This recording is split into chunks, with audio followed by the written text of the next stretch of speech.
If you're watching this video, you're probably one of two types of people. You may be looking to start sketching or want to get into digital painting but aren't sure of how to go about it or even where to begin. Alternatively, you may be like I was a few years ago. I used to draw all the time, but once my career in game development began, my focus then shifted from pens and pencils to polygons and vertices, and I rarely, if ever, picked up a pencil. Each year my New Year's resolution would be to draw more, but I never really stuck to it. That was until a few years ago when I decided enough was enough, and that would be the year I got back into sketching. So what I want to do with this video is share the process I went through to go from this to where I am now, which is this. Now I'm not saying this is perfect, far from it, but you can't deny there's been a significant improvement in my skills. What I also want to do is share some hints and tips along the way, just a few things I discovered while I was developing both my style and my technique. And I'll conclude the video by offering a plan of action which will help you to become the painter you've always wanted to be. So if this sounds interesting, make sure you hit that like button and subscribe to my channel, then all you need to do is sit back and enjoy the rest of the video.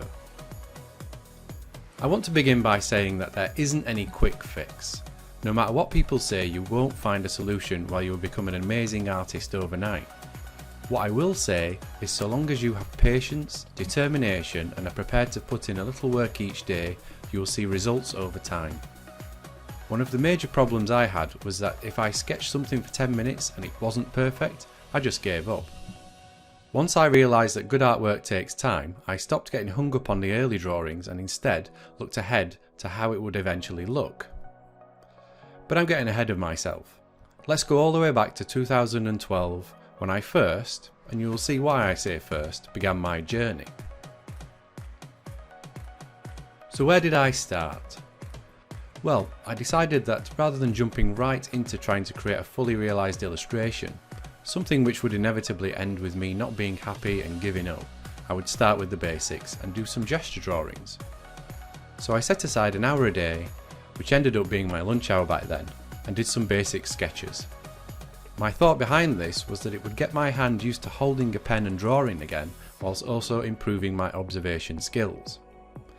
To help, I used a figure drawing website, which unfortunately is no longer live, but there are a few alternatives linked in the description below. These sites show random photographs of life drawing models over a defined period, so you can also specify how long each photo is shown. So as an example, you can work for half an hour, but with each photo only being displayed for 30 seconds. This means that because you only have a short amount of time on each photo, you focus more on form and proportions than details. This approach worked quite well, and I stuck to it for a month before the momentum slowed. So this was the first attempt I mentioned, which ultimately failed. I did try and compensate afterwards by buying various books and tools to help me get back into it, but these didn't work either and instead ended up sat on my shelf.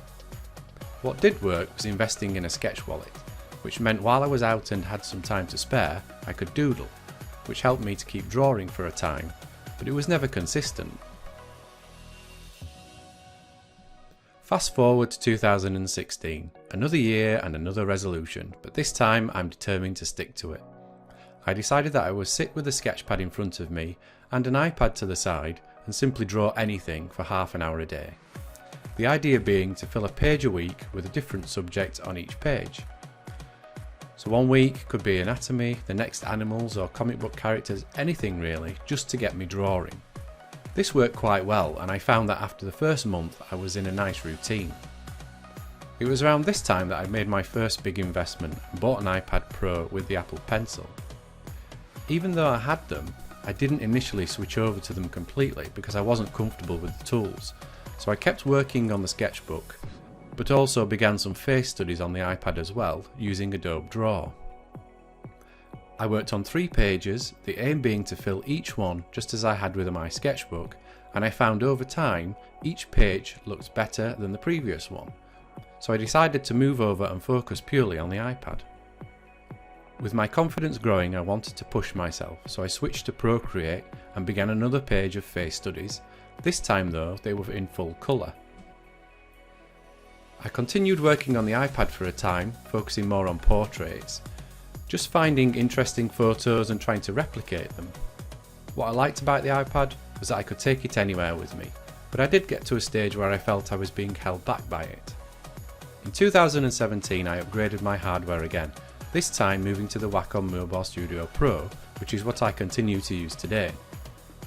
I jumped right into Photoshop, purely because I already owned this application and had experience using it, and started painting. Just following on from what I'd done previously, finding interesting photos and replicating them. After a couple of paintings I decided to take a step back. Painting directly in colour felt like it was taking longer than it should, so I decided to paint in grayscale first and add the colour later. This would allow me to focus on the levels and proportions without being distracted by tones. This approach felt so liberating. It was nice to ignore the skin tones for a while and get the foundations of each painting done before then adding colour back in. A process I will create a separate video to demonstrate. Now I was growing more confident with painting, the next issue I found was with realism itself and how it just wasn't working for me. It's not that I didn't feel like I could achieve it eventually, it was more that it wasn't what I wanted to paint. So I started on my next challenge, and that was to experiment with style. Over the next few months I tried various things. I made the neck longer and tried to exaggerate the proportions, but I felt I was veering back towards realism in a way, except for the necks, which ended up with the portraits just looking weird. Don't get me wrong, I like that they had a creepy feeling to them, but just having the one element that was stylized wasn't working, so I continued to experiment. After about a year of painting in grayscale first, I could feel my confidence had grown again, plus I was now looking for ways to speed up the process. Each portrait was taking me about 12 hours to create, so the logical step was to drop the grayscale version altogether and work in colour from the outset. I do feel that I had to wait until I felt ready to do this. If I'd tried earlier, I may have scared myself off painting for good, but taking the leap was a good decision. So where am I now? With each painting my confidence grows even more, and I feel like I may have finally settled on a style that I like, although this still is in development, but I'm getting there and having fun while I'm doing it. I still have a routine of an hour a day set aside for painting because for me, at present, this is just a hobby. I don't earn any money from it, so it's something I do alongside my usual client work.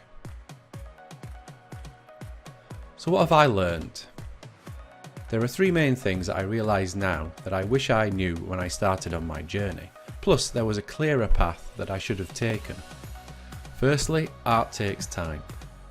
The portraits I do now average at around 8 hours each, and they tend to evolve from the initial drawing, so I can relax and enjoy the process, confident I will be mostly happy with the result, whereas previously I would get caught up in trying to get the perfect sketch. Second, don't get caught up in trying to define a style. This comes with time and experimentation.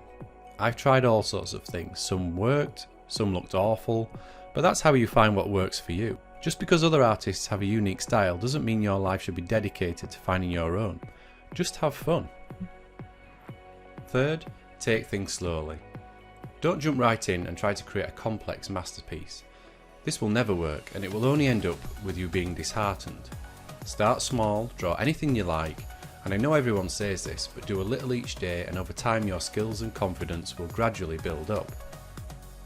With any kind of artwork, it's all about building confidence.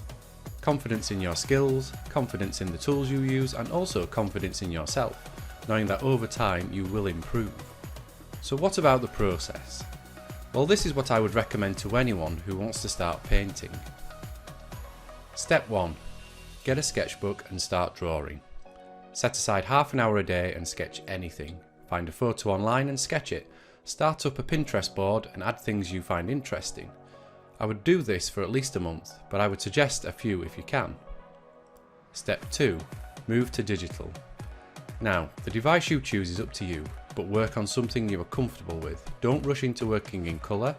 Start with sketches just like you had been doing previously, but get used to how the device feels to use. You may need to experiment with brushes or the application settings, but restrict yourself to sketches for now.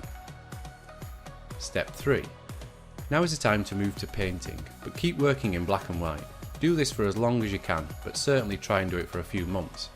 After that time, you can continue to work in grayscale, but then start to experiment with adding colour. If you're not sure how, as mentioned previously, I will be recording a tutorial on how to do this later.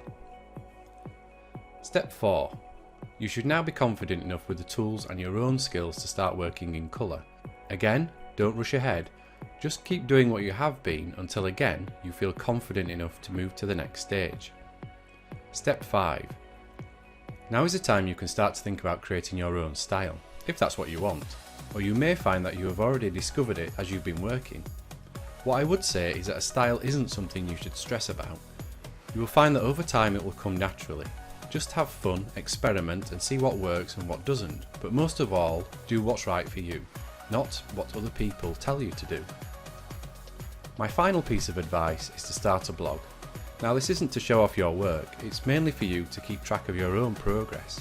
It's easy to fall into the trap of feeling like you're going nowhere, but a quick look back at a post you added a few weeks ago will show you how well you've progressed. Also, once people start following you, their encouragement will inspire you to keep going. I started one on Tumblr, you can find the link below. Now I don't think anyone even follows it, but it's there purely as a record for me. So that's the lecture over, and what I need to make clear is that this process worked for me. It may not work for everyone, and it may be that some of you begin following this, but then branch off onto your own path. There's nothing wrong with that, just do what feels right, and as I said earlier, so long as you persevere, you will see great results in no time. That brings us to the end of the video. If you found this useful, please help support this channel by liking the video and subscribing so you don't miss any future uploads. Thanks for watching, now grab that sketchbook and start drawing.